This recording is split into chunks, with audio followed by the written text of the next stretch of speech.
Hello mga butikol, magandang umaga sa inyong lahat. Meron ba kayong napapansin? Kung wala, bahala kayo. Mga butikol, ngayong araw na ito, may challenge tayo sa ating sarili na huwag magsalita ng Bisaya ngayon. Ating challenge is magsalita tayo ng Tagalog, no? So sa ngayong araw na ito, I challenge myself na magsalita ng Tagalog. So before that, intro muna tayo. Ako si Butikol na ay pangandoy nga maila diri sa social media. Busa gisudlan ang pagka-content creator kay naay kwarta.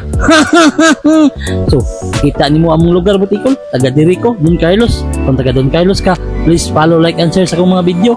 Ana lang Butikol.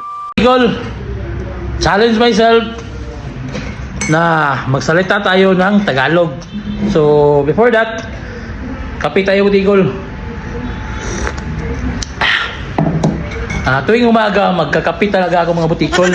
Kasi para maganda yung ating stamina. Woo! Ano ba? Ito, I challenge myself. So, Tagalog talaga. Tagalog talaga tayo kahit hindi tayo marunong mag-Tagalog. Pero nakakaintindi tayo ng Tagalog mga Butikol. So, yung hindi nakakaintindi ng Bisaya, pasensya kayo dahil ang aming language is Bisaya, di ba? So, dito sa Mindanao. So baka mayroon tayong mga followers na taga Manila o taga saang lupalop ng mundo. Kaya kailangan natin mag Tagalog. So ngayon Butikol, meron man tayong kape ngayon. Kape, pan,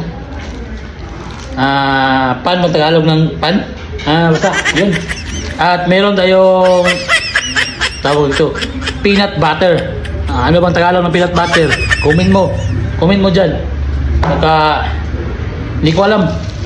So ito ang ginagawa ko tuwing umaga mga Butikol. So meron din tayong saging dito Butikol, binili kahapon.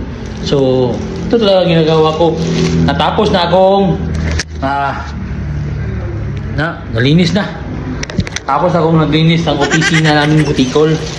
So ngayon Butikol, sana yung mga Bisaya ko na mga followers dyan, mag-comment kayo ng Tagalog ha. Gusto ko Tagalog ang i-comment niya mga Butikol. So ngayon Butikol, kakain lang tayo ng pan ng 3. No?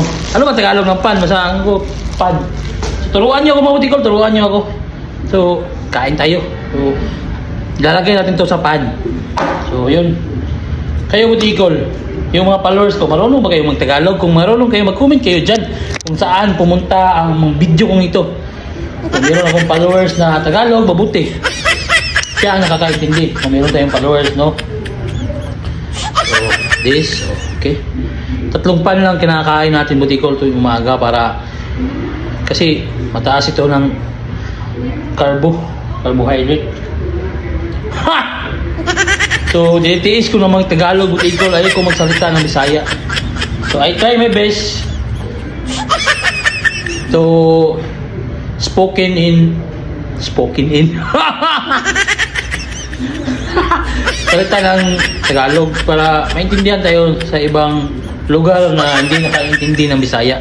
Dahil puro Bisaya ang vlog ko ngayon, Butikol. So, I challenge myself to magsalita ng Tagalog. Kayo dyan Butikol, challenge mo naman yung sarili mo na magsalita ng Tagalog kung pure Bisaya ka. Kasi ako pure Bisaya ako Butikol. Nakakaintindi naman ako ng English, Tagalog. Pero mayroong taong hindi nakakaintindi ng language na Bisaya. Kasi Tagalog siya. Bisaya siya gnaong, Tagalog siya. Tagalog ang kanyang language. Tagalog. Bisaya kay kagnaong ana ba? Magkasabot na ko.